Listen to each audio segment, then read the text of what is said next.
So it seems like it's been pretty quiet here lately. It hasn't. There's been a lot going on. I've been putting all these in. That one there was a nightmare to get in, the pit entry, because I couldn't access it from top and bottom at the same time, so I had to use my wife and camera. But we got there.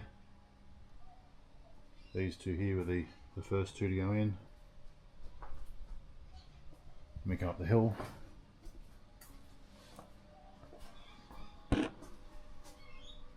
These two are in. And in the corner, that one. And that one. Down there the pits, down there. I had to put this one in, the safety car flipper, just to have the continuity of power, so all three lanes can be run analog. So now I'm at the point where on top not much has been happening, but underneath you've got this sort of stuff. I've got to wire these up and put the sensors in the track. More there. And then when it gets really, well, it's not really messy, but it's sort of more out of control. You've got one here, which is there, and another one on the other side. All these wires. Most of it's pretty straightforward, just looks terrible. And we've got, where did I mount this one? Up under there. So the buttons for the reset for the lane brains will go through the track and be mounted on the track surface or the fence, just so they're easily accessible. But yeah, that's where we're at. So each lane can be run with a 9-volt battery with a car around, no issue.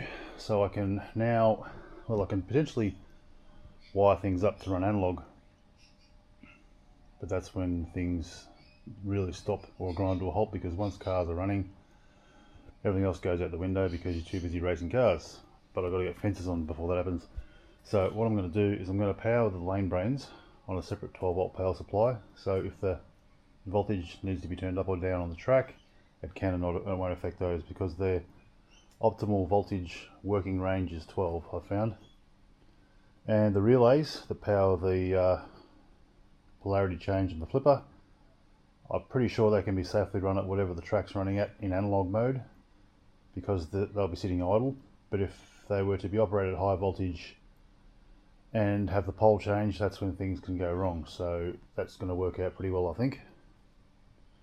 So now I've got to wire up the lanes. Down here I've got to build driver stations. I've got to get rid of that bit of MDF, which is just surplus to needs. Wire up some driver stations, make some driver stations over there, and then I'll power wire up all the lane brains and the wires to the relays underneath. Little bit by little bit, getting there slowly. That's the biggest hurdle anyway, getting these things in, because some of them were very difficult and I had to make some changes on the run. But now they're all in, and just as a demo, I trust the old 9-volt battery and the NSR Mosler. Just for track test, this is what I've been doing to make sure there's been no shorts. Is just chuck it on.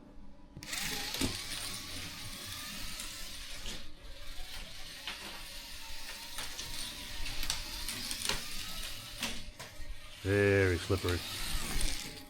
Cool.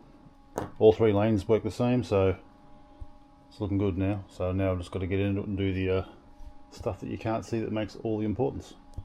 Thanks for watching. Cheers.